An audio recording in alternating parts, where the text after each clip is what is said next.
Hola a todos, mi nombre es Omar Arapa, soy médico especialista en diagnóstico por imágenes e instructor docente de la primera cátedra de diagnóstico por imágenes del Hospital Nacional de Clínicas. En esta clase vamos a hablar sobre imágenes pelviana en patología benigna y patología maligna.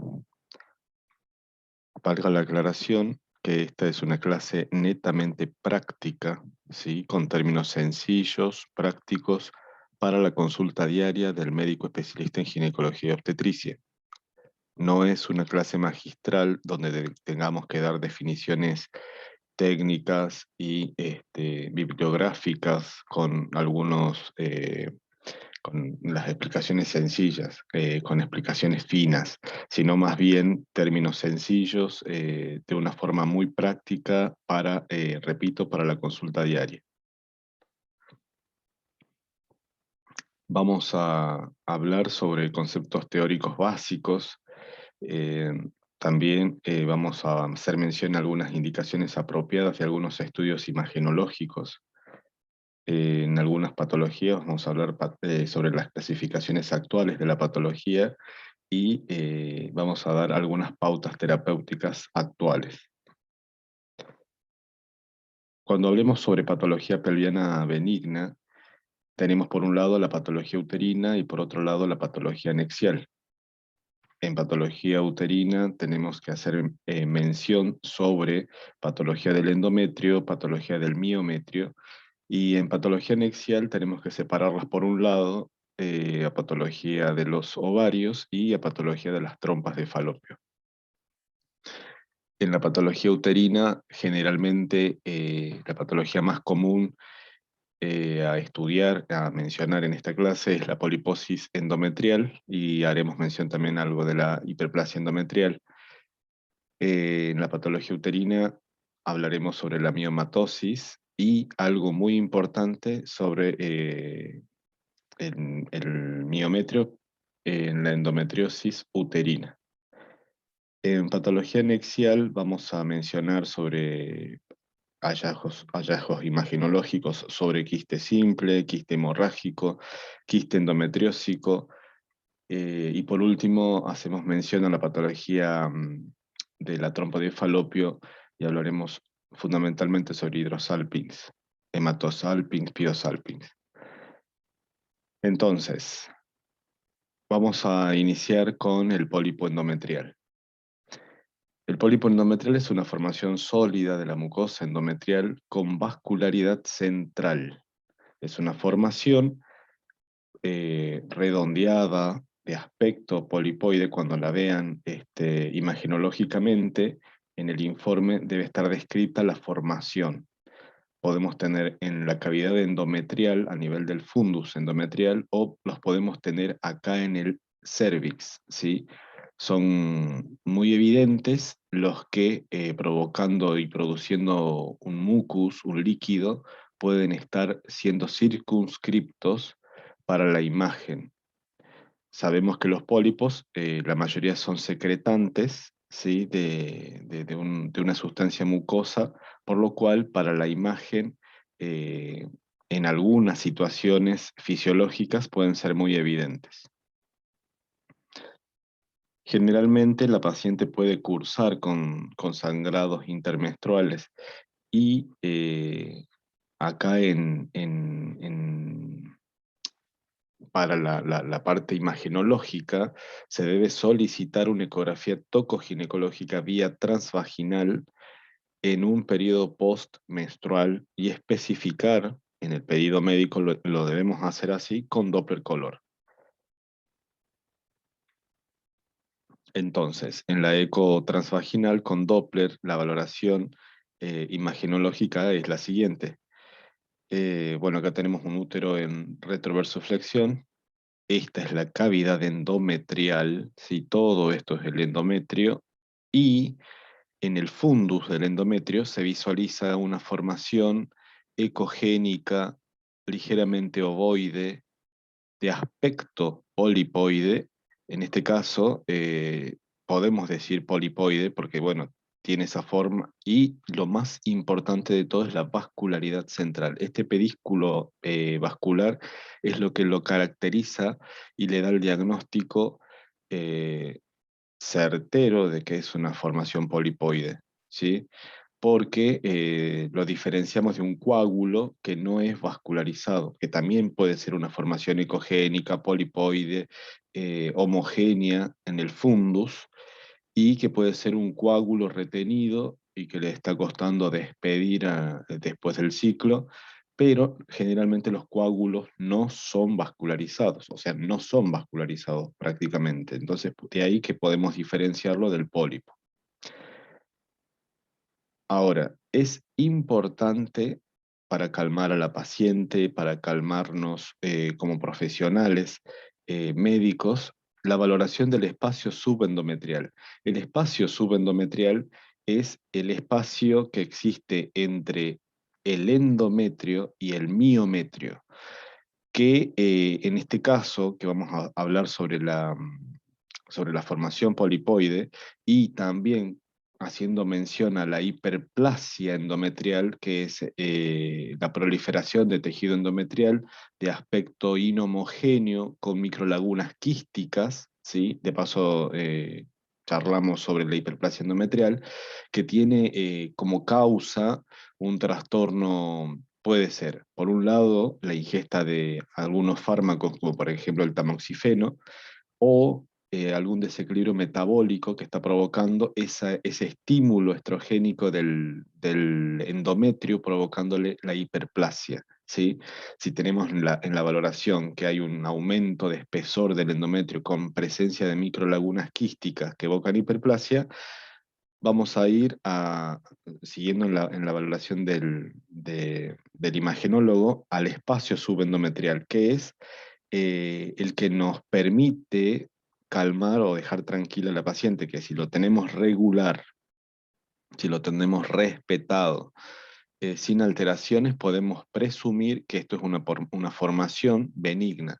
Podemos presumir que es solamente una hiperplasia endometrial benigna, ¿sí? Que no hay alteración de ese espacio, porque si esta formación generalmente ya descripta como polipoide o boidea, si tiene una características benignas, suelen ser bien lisos, bien definidos, ¿sí? Los que son indefinidos, de bordes irregulares, que sientan en este sitio y alteran el espacio subendometrial, generalmente sospecha de malignidad. Entonces, es importante la valoración del espacio subendometrial, que es el sitio donde sienta la formación polipoide, ya que suele no sufrir modificaciones si no tiene relación oncológica, por lo que se puede expectar y realizar controles semestrales con pautas de alarma. Por ejemplo,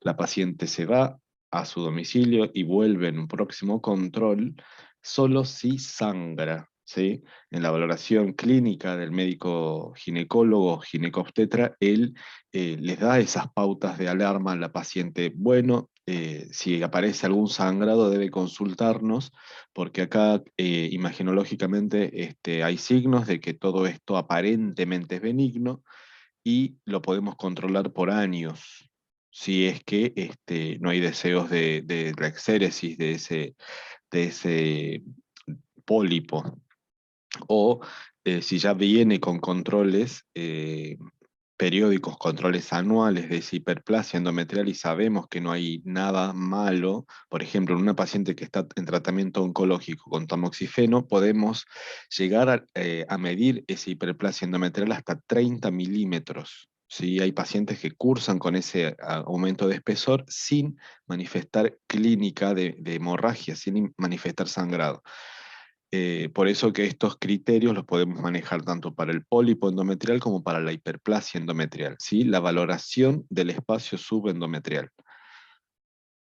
En relación a la miomatosis uterina, que son formaciones sólidas del músculo, en relación a cambios hormonales que sufren las fibras musculares del útero, suelen ser puros, los cuales llamaremos miomas, o contar con glándulas que los podemos llamar como adenomiomas.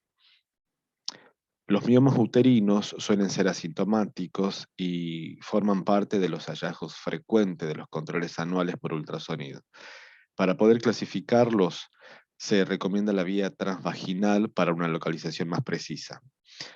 Acá hagamos una aclaración. La ecografía tocoginecológica tiene tres vías: la vía transvaginal, la vía transrectal y la vía transabdominal. La ecografía tocoginecológica se conoce como tal a la que es vía transabdominal, ¿sí? Pero debemos redactar en el pedido médico: solicito ecografía tocoginecológica vía transvaginal, si es para la indicación precisa y valoración de algo que deba hacerse vía transvaginal, o colocar tocoginecológica vía transabdominal, o, bueno, en el caso puntual, la vía transrectal, que son para las pacientes vírgenes, para las pacientes que no podemos ingresar vía transvaginal por alguna cirugía o por alguna infección, ¿sí?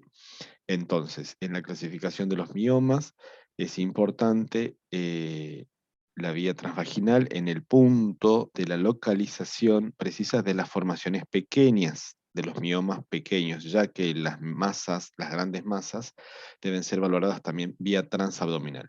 Entonces, la localización de los miomas podemos, de acuerdo a si tienen un pedículo vascular o no, porque a veces el mioma puede tener un pedículo fibroso nada más, no tanto así como el pólipo, ¿sí? El pólipo suele tener el pedículo vascular. En el caso del mioma, puede tener un pedículo fibroso que nos esté dando solamente eh, el brazo para que esté en el interior del endometrio, en la cavidad endometrial. Y pueden ser entonces pediculados hacia la cavidad endometrial, hacia la cavidad fúndica, o pueden ser pediculados extrauterinos. Esos son los más raros. De acuerdo a si están en el muro o en la pared, los vamos a clasificar como intramurales, y generalmente, si se van hacia el espacio submucoso, los vamos a mencionar como intramurales de proyección submucosa, ¿sí? Son muy poquitos los que se forman directamente en el espacio submucoso y suelen protruir hacia adentro como si fueran cavidad, ¿sí? Generalmente son estos los intramurales que proliferan hacia el espacio submucoso, entonces los podemos mencionar así. Y los que se desarrollan en la pared, en el muro, se van a llamar intramurales con proyección subserosa. Y acá también están los que son netamente subserosos, los que se desarrollan justo en el espacio subseroso, y pueden simular también aquellos que son extrauterinos, ¿sí? Por eso es que hay que hacer bien un seguimiento desde el inicio de la visualización de los miomas. Y para eso está la vía transvaginal, para hacer la caracterización de los miomas pequeños. En la ecografía tocoginecológica vía transvaginal, entonces acá volvemos a tener un útero en retro, donde tenemos el cuerpo uterino y esta formación hipoecogénica redondeada, ligeramente homogénea. eh, Hay veces que cuando lo hacemos con Doppler color podemos darle información sobre la vascularidad del mismo, y a su vez podemos mencionar o podemos presumir que esta formación puede crecer rápidamente porque una estructura que es muy vascularizada puede desarrollarse en tamaño más rápido que aquella que está privada de vascularización o que tiene poca vascularización. Entonces, sí podemos pedir una valoración de los miomas con Doppler color, si bien no es lo habitual, pero nos puede dar información sobre la vascularidad del mioma. Eh, Valga la aclaración que la mayoría de los miomas se comporta con Doppler negativo, ¿sí? La mayoría, ya que ellos crecen por inhibición de la irrigación. Generalmente suelen tener vasos periféricos que los nutren y pueden crecer lentamente. Por tal motivo también es que en la evolución de los miomas se pueden ver estas líneas ecogénicas hiperrefringentes que hace mención a la calcificación, ¿sí? Estos son estigmas de calcificación en la evolución natural de un mioma. Ahora, también debemos calmar a la paciente porque hoy en día los pacientes escuchan el término calcificaciones y creen que están relacionados a malignidad. Y sabemos nosotros que la calcificación es algo que nos marca un proceso, ¿sí? De acuerdo, por ejemplo, en una mamografía que tengan la disposición, las características de unas calcificaciones, podemos hablar sobre evolución alterada o patológica en relación a algo maligno o a calcificaciones que pueden estar dispuestas de alguna otra forma y podemos hacer mención a patología benigna, ¿sí? A una evolución benigna. Entonces, sabemos que si la calcificación está presente en glándula tiroides, en testículos, en útero, en los vasos arteriales, podemos hablar sobre calcificaciones de depósito, calcificaciones evolutivas benignas, ¿sí? A eso hay que hacerle referencia a la paciente, porque bueno, netamente, no netamente es de relación maligna la calcificación. En el organismo la calcificación nos está marcando una evolución y sí, bueno, hay que determinarla. En este caso, hablamos de benignidad cuando son calcificaciones periféricas, definidas, que nos marcan como el crecimiento detenido del mioma. Generalmente cuando se calcifica ya podemos decir a la paciente de que es algo que aparentemente se va a quedar ya en ese tamaño y no vamos a ver más crecimiento, mayor crecimiento. En la clasificación actual, desde la imagenología, podemos hablar sobre miomas pequeños que van desde los milímetros hasta los 5 centímetros, los medianos que van desde los 5 centímetros a los 10 centímetros y los miomas grandes que superan los 10 centímetros. Van a ser quirúrgicos los que llegando a un tamaño dan síntomas. En la endometriosis uterina, que es la presencia de tejido endometrial en el miometrio, es un hallazgo muy frecuente realizando diagnóstico clínico ecográfico. Generalmente la paciente cursa con sangrados de más o menos 7 días, con dolores intensos en algunos de esos días. Entonces, clínicamente va a cursar con dolores menstruales intensos. Eso es uno de los puntos clave de estos cuadros. Otro punto clave, las hemorragias profusas. Las pacientes manifiestan, doctora, hay un día, doctor o doctora, hay un día que mancho completamente la ropa, mancho las sábanas, hay un día que me vuelvo del trabajo, hay un día que la verdad que yo no me siento bien, me siento decaída, me siento desganada. Uno de esos días, a veces falto al trabajo, o sea, es importante escuchar cómo lo manifiesta la paciente, porque otro de las características son unos coágulos oscuros. Ellas dicen, doctora, en un momento vienen como coágulos como si fueran hígados, ¿sí? Y algo que también viene de la mano de este trastorno son las anemias que suelen venir con diagnósticos de anemia o anemias subdiagnosticadas. A veces la paciente ni siquiera sabe que está anémica. A veces hasta el mismo laboratorio viene con un hematocrito, una hemoglobina dentro de parámetros normales, pero la paciente aún así se siente pálida, suele tener alteraciones de la temperatura, extremidades frías, piel fría, porque la anemia a veces clínicamente las podemos objetivar, pero el laboratorio muchas veces no nos da los valores para la clínica, de anemia, ¿sí? Entonces, por eso mismo debemos escuchar a la paciente en relación a estos síntomas y correlacionarlos con la imagen, que generalmente en el informe debe constatar, ¿sí? Y acá vamos a detenernos un poco a charlar con respecto al diagnóstico clínico imagenológico. El informe a veces puede estar bien caracterizado, bien detallado, dándonos las características de la patología, y hay veces que no. ¿En qué radica el error diagnóstico? En a veces el tiempo a realizar la ecografía, a veces el tiempo, mejor dicho, el hecho de no hablar con la paciente en el momento de la valoración ecográfica. ¿Sí? ¿Por qué? Porque si no le preguntamos, si el médico imagenólogo no indaga sobre por qué le piden el estudio a la paciente, en este caso, ¿es por un control particular o por un control anual? Eh, y no importa si en el caso de la paciente nos dice es un control anual. Si la paciente, ahí automáticamente el médico imagenólogo debe interrogar cómo son sus ciclos menstruales.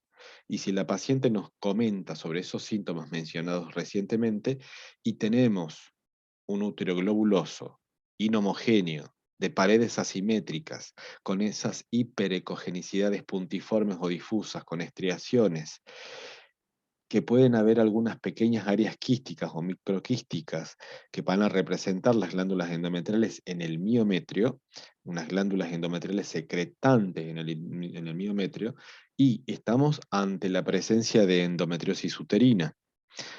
Entonces, es como una responsabilidad médica del médico imaginólogo que ante este útero globuloso que tiene la pared, la pared anterior un poco más gruesa que la pared posterior y estas estriaciones, y ecográficamente nosotros podemos poner en el informe hallazgos ecográficos que evocan endometriosis uterina. Y debemos ponerle la clasificación de leve, moderada o severa. ¿Por qué?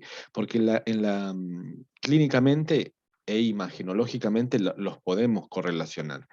En la clínica, la endometriosis leve, la paciente cursa con sangrados profusos, ¿sí? Nos va a referir y puede que tenga o no tenga dolor, pero ecográficamente nosotros vamos a tener un útero de pocas características de las que mencionamos. En una endometriosis moderada, la paciente cursa con sangrados profusos, menstruaciones prolongadas y moderado dolor.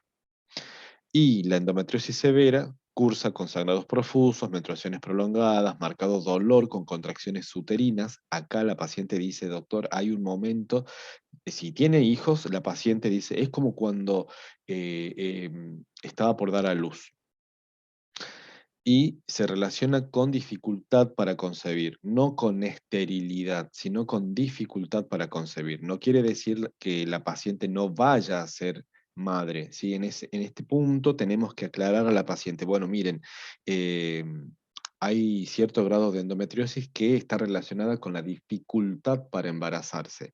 No es que usted no va a ser mamá. De hecho, hay pacientes que tienen endometriosis leve o endometriosis moderada y tienen 2 o 3 hijos. Por eso es un error en el lenguaje médico de decir, ah, la paciente que tiene endometriosis no puede ser madre o le cuesta ser madre. No, ¿qué sucede si tiene una endometriosis leve?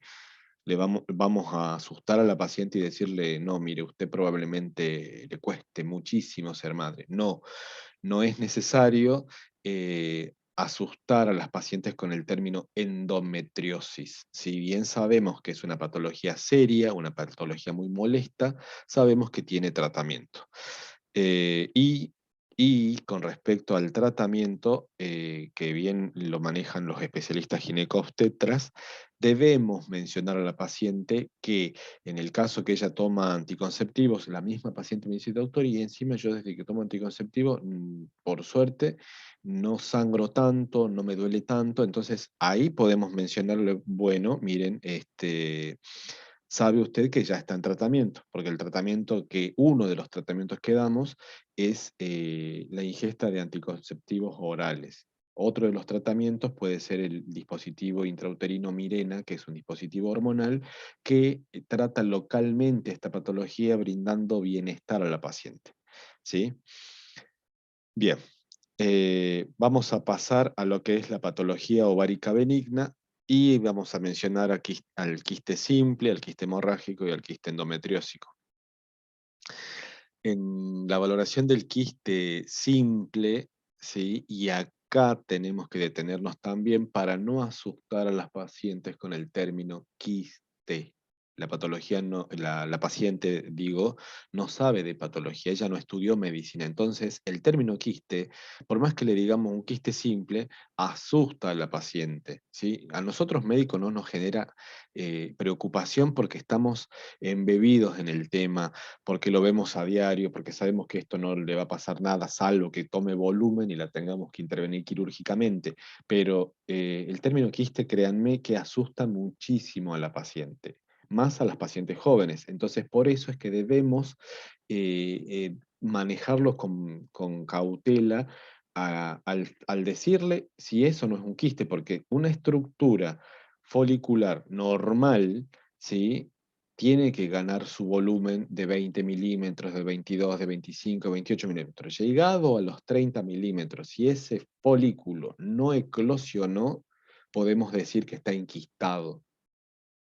Si tenemos una formación quística simple de aspecto folicular de 32, de 35, de 40 milímetros, sí le decimos a la paciente, bueno, mire, María, tenemos acá un quiste simple. Generalmente los quistes simples tienen una evolución y le podemos dar el ejemplo clásico del globo de cumpleaños. Un globo de cumpleaños se puede explotar de forma espontánea y desaparece, o pasa una semana, un mes, y el globo de cumpleaños empieza a disminuir de tamaño, se va secando, se va perdiendo volumen y desaparece y se recupera, o sea, se vuelve a su tamaño normal el ovario y eso desaparece, ¿sí? Entonces, la paciente puede tener un dolor espontáneo que explotó ese quiste y una recuperación inmediata, porque si el quiste es pequeño, ya vamos a hablar de los tamaños también, o no cursar con síntomas y como el globo de cumpleaños ese que se seca en una semana, en un mes, colgado en la pared, eh, sabemos que va desapareciendo. Entonces, le podemos decir a la paciente, bueno, mira, eso es una formación que es benigna, ¿por qué? Porque las características imaginológicas es esto, ¿sí? Es de aspecto límpido, bien redondeado u ovoideo, de bordes bien definidos, que no tiene Doppler color, porque no tiene septos, no tiene tabiques, y entonces estamos ante la presencia de un quiste folicular o un quiste fisiológico, le podemos decir a la paciente. En cambio, el quiste hemorrágico, que también es algo benigno, también es algo, pero es la evolución esta tórpida del quiste simple que a veces sangra hacia adentro y se empieza a organizar. Y esto también debe ser una valoración con Doppler color, debe ser estudiado con Doppler color porque si generalmente no tiene vascularidad, pero si tiene vascularidad estamos ante la presencia de una formación quística compleja, un quiste de ovario maligno, ¿sí? Pero generalmente el quiste hemorrágico no suele tener vascularidad y de ahí es que nosotros le podemos decir a la paciente que se quede tranquila, que esto es una resolución de un quiste que ha tenido, que se está resolviendo y que no le va a suceder nada malo. En cuanto al quiste endometriósico, este es un quiste que persiste, ¿sí? Es de contenido homogéneo, de contenido denso, que puede persistir por mucho tiempo y puede estar siempre siendo diagnosticado como quiste hemorrágico. Acá hay que prestar atención. A veces es un error de nosotros los imagenólogos cuando hacemos una valoración rápida, sin interrogar, que si ella cursa con dolor, porque generalmente la paciente que tiene un endometrioma de tamaño considerable puede cursar con dolor que coincide con la menstruación. ¿Por qué? Porque se entiende que acá, dentro de este quiste, hay células endometriales que secretando, así como secreta el endometrio, se prolifera y se desprende, acá dentro el quiste suele tener células que secretan y entonces sangran hacia adentro dándole un volumen al quiste endometriósico, provocándole la clínica del dolor puntual a la paciente. Entonces, si tenemos en un control anual que la paciente viene, me dice, sí, siempre me ven un quiste en el mismo ovario, y trajo estudios anteriores como para ver la imagen, ¿sí? Acá vamos a hacer una solicitud.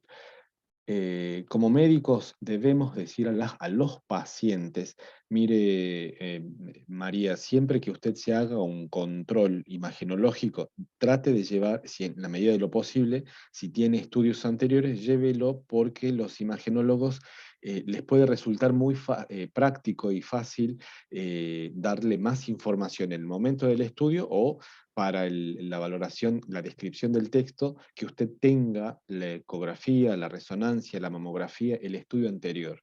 Entonces, si puede llevarlo, llévelo porque a veces es necesario. Y es verdad que a veces es necesario para el diagnóstico, porque si yo tengo en la consulta una paciente que viene y me dice que todos los años le ven un quiste en el mismo ovario y yo necesito ver la imagen de los años anteriores para ver si no estoy ante la presencia de un endometrioma. ¿Sí? Y que no es un quiste hemorrágico, porque los quistes hemorrágicos nosotros los imagenólogos lo vemos y decimos, esto es algo que se le va a ir, se le va a desaparecer en cualquier momento.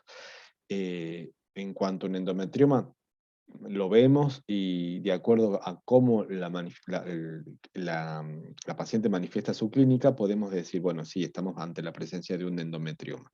¿Sí? Generalmente es Doppler negativo y suelen ser así de aspectos densos. Pueden haber niveles líquido-líquido también en el endometrioma. ¿Sí?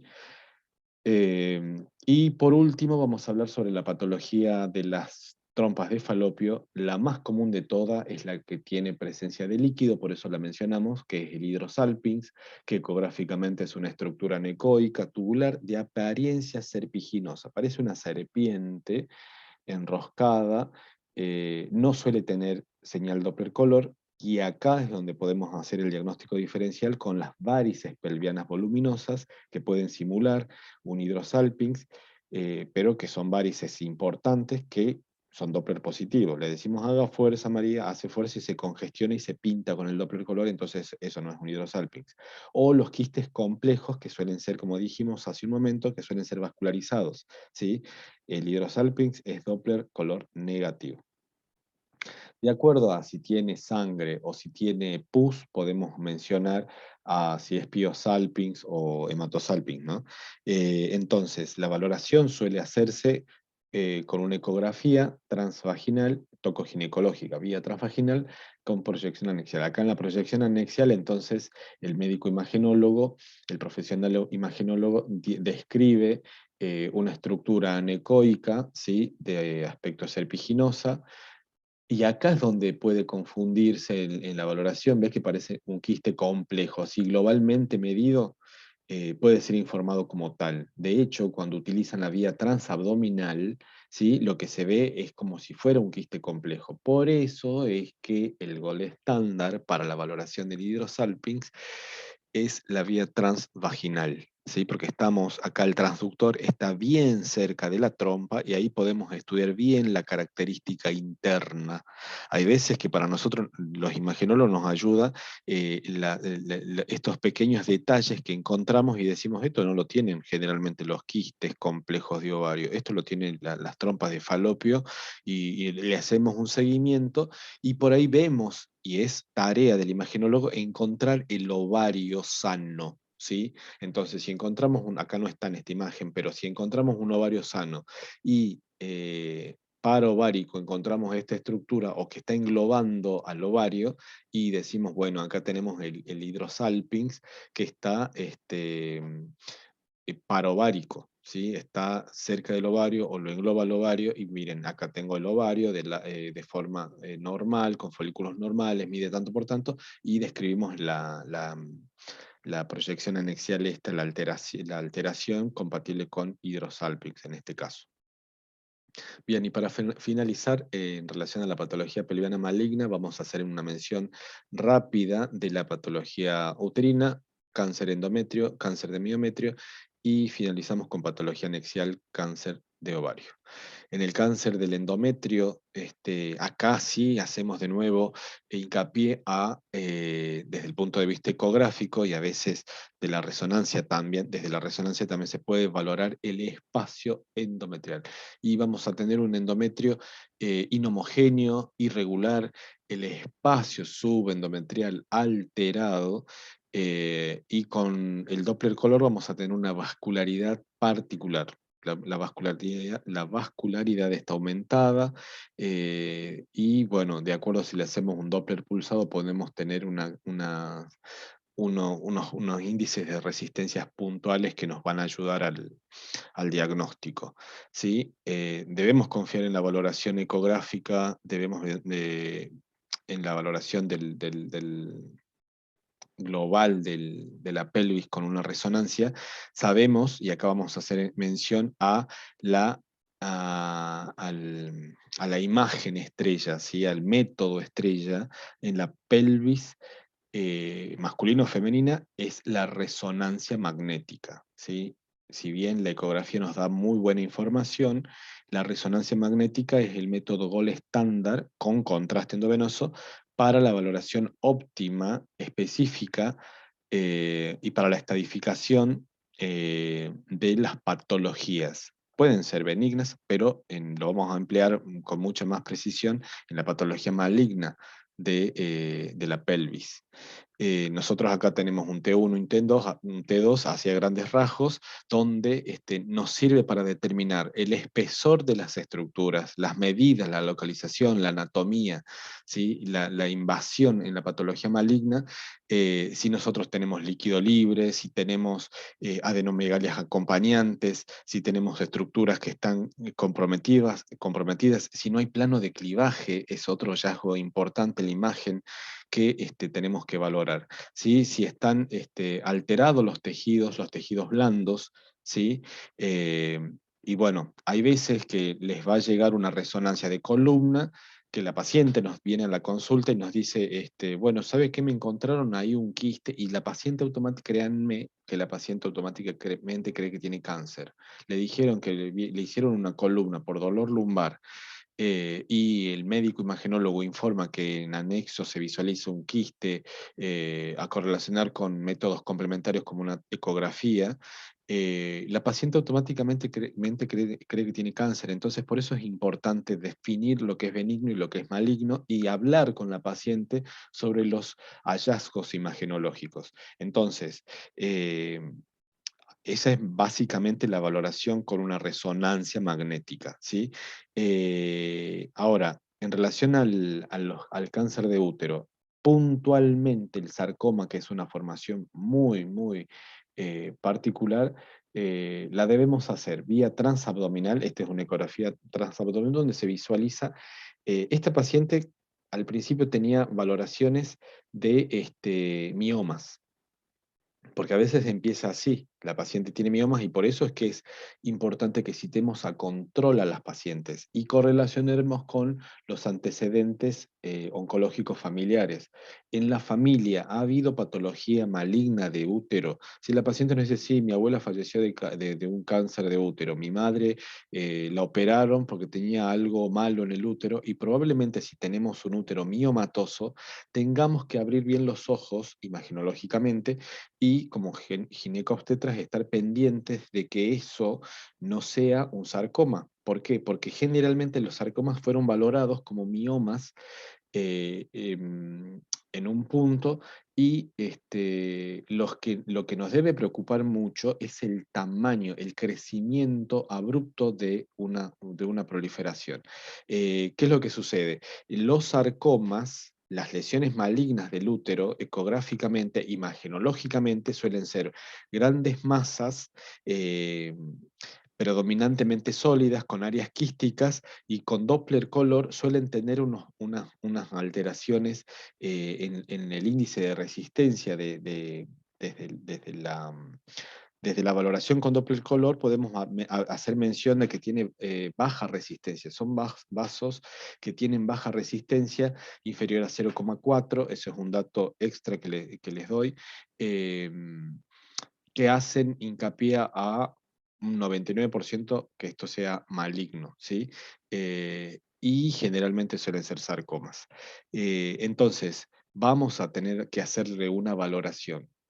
inicial, vía transvaginal o con los controles anuales, y si tenemos grandes masas, la valoración debe ser vía transabdominal, porque es la que nos va a dar una caracterización un poco más detallada, porque vamos a saber si realmente es algo del anexo, algo del ovario, del útero. Generalmente la que nos va a dar esa caracterización de la vía transvaginal, porque vamos a ver el cuellito del útero, que se ve muy bien, y esto que puede pertenecer a una de las paredes del útero. Y podemos, en el caso de las grandes masas, nos desplazan los ovarios. Vía transvaginal va a ser muy difícil determinar si el ovario derecho está bien o el ovario izquierdo está bien. ¿Por qué? Porque las grandes masas del útero o las grandes masas pelvianas nos desplazan las estructuras.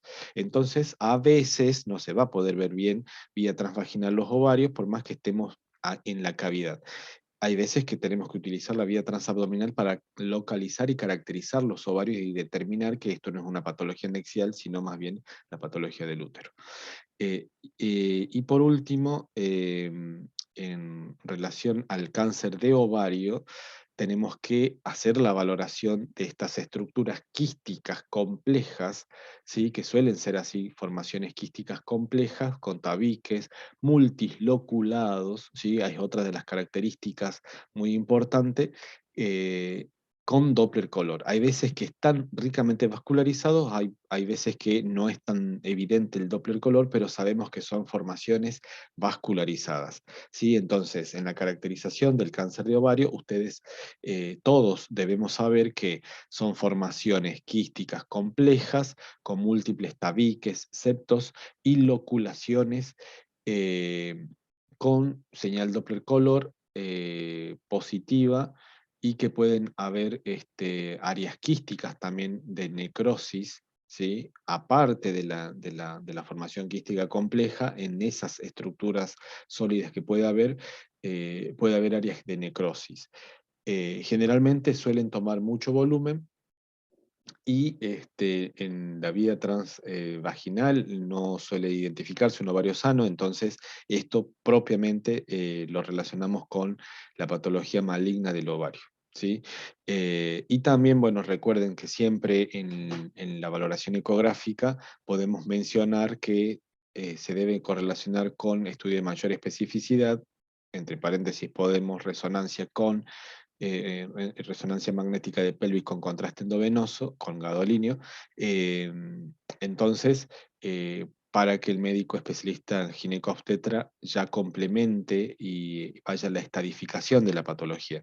Nosotros sabemos que de acuerdo a la invasión del carcinoma de ovario, existe la clasificación de FIGO, que es la Federación Internacional de Ginecólogos y Obstetras, que los imagenólogos también la utilizamos para la estadificación, que están en FIGO 1, 2, 3 y 4, de acuerdo a cómo va avanzando, cómo va progresando la enfermedad.